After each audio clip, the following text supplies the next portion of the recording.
Debates over integrating devout Muslims into society are not unique to the United States. Effective today, it is illegal to wear a burqa in France or a niqab like this, a Muslim veil that reveals only the eyes. The new law drew protest and confusion on the streets of Paris. Two women stepping out in their niqabs and drawing a crowd were arrested for staging an unauthorized protest. The French government has called the veils, and I quote, a new form of enslavement, end quote, not acceptable on its soil. Many Muslims are enraged, but not all.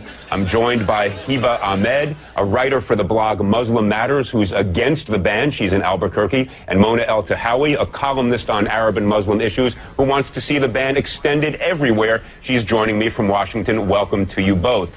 Let me begin, if I might, by quoting President Sarkozy of France in his justification for the law. It's kind of a remarkable statement. He says, and I quote, this is the President of France, "The burqa is not a religious symbol. It's a sign of enslavement, of debaseness. I want to say this solemnly. The burqa will not be welcome on the territory of the French Republic.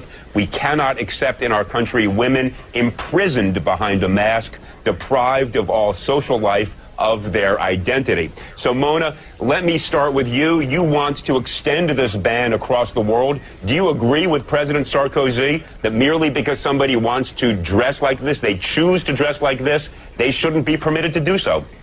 You know, Elliot, I detest Nicolas Sarkozy. I consider him right-wing and racist, but I also detest the niqab and I detest the face veil. And I say this as a Muslim woman. I think it represents an ideology that does not believe in Muslim women's rights to do anything but choose to cover her face. And I find that I believe that the niqab dangerously equates piety with the disappearance of women. And so I support banning it everywhere because it's not in the Quran, it's not an obligation for a Muslim woman to cover her face. And my talk with you now, with you seeing my face, is going to be very different than if I was sitting here with my face covered. I believe the human face is central to communication. Okay, Mona, the only thing I would observe, and I want to give Hiba a chance to jump in, of course, but I heard you use the singular personal pronoun I many times, and that I have no doubt you believe that, but why should your beliefs ban other people from wearing what they want to wear? That's what I don't get. Hiba, explain to me why you think the ban is a bad idea. I think that it's a bad idea because I think it's yet another example of men telling women how to dress, how to live their life. It's another way to try to control women. And to take it to a government level and to try to legislate the way that a woman dresses is not just wrong and against human rights, but it really violates the whole basis that the democracy and democratic countries are based on. This is a free choice. This is something that I choose to wear.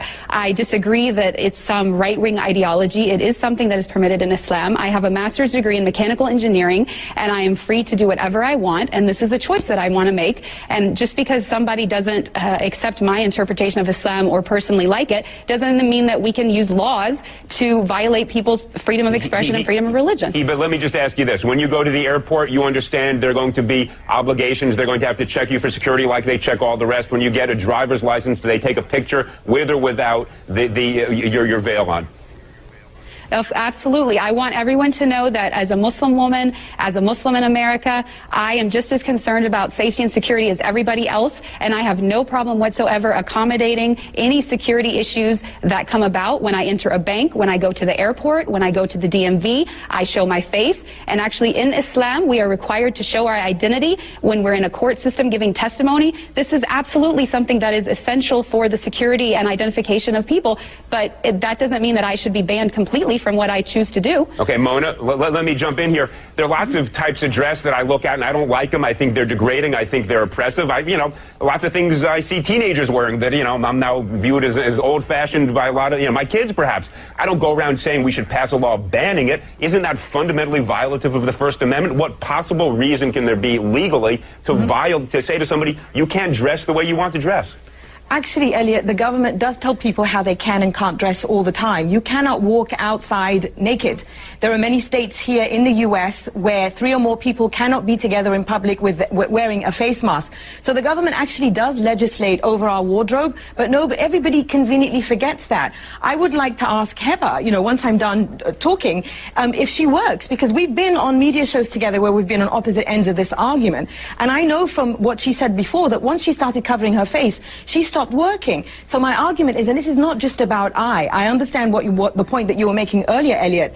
Feminist groups, many women's rights groups have made the point that what the niqab does in a society, especially for Muslim women, is that it creates this spectrum where that is the pinnacle of piety and that is the good Muslim woman.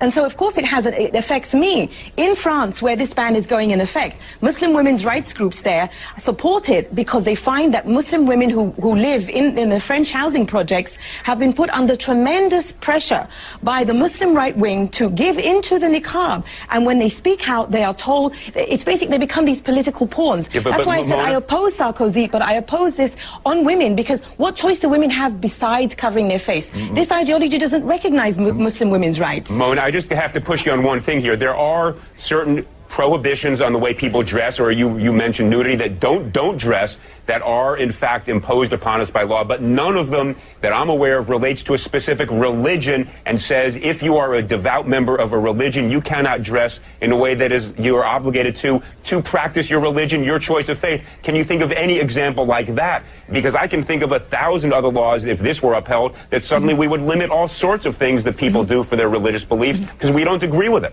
Wouldn't that be a very dangerous thing to do? See, this is, I think, where these right-wing interpretations of religion get a free pass, because everybody says, well, it's my religious obligation, it's my religious right to do this.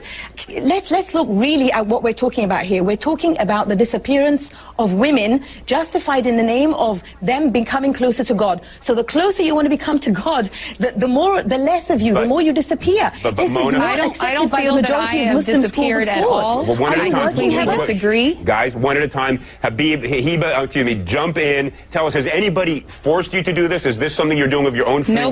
Nobody has forced me to do this, and I really have to disagree with the statistics that Mona is trying to put forth, because studies have shown that there are only 2,000 women in France that wear the niqab. The majority of them are converts who converted to Islam and are voluntarily choosing to do it. This is my choice. Nobody can force me to take it off. I would not take it off even if you paid me to do it. And the fact of the matter is that I have never met a single Muslim woman in all of my travels around the world that is being forced to wear it. I understand Mona does not like it and does not want to wear it personally, but she keeps talking about her own feelings about it, and she wants to use the law to support it. If she wants a diversity in Islamic belief, then she has to accept my version just like she wants me to accept hers. Mona, let me ask you this question. Do you have any evidence to support your statement that women are forced to wear this? And let me ask you this. If women are being forced to do something they don't want to do, there is recourse other than banning this entire mode of dress that is chosen, as we just heard from Hiba, by people who do choose to wear it of their own free will. Well, you know, I lived in Saudi Arabia. Heba says that she's traveled the world and she's never met a woman who's been forced to wear it. I lived in Saudi Arabia where millions of women are forced to cover their face. But now that the argument will be, well, that's in Saudi Arabia, not in France. What choice does a woman have when she's told she will burn in hell if she doesn't cover every inch of her body? What kind of a choice is that? So, of course, these women who convert to this ideology... I've never heard anybody say that. The women who convert to this ideology, who are then told that this is how to be a good Muslim woman, to be close to God, to avoid hellfire, is there really a choice in that?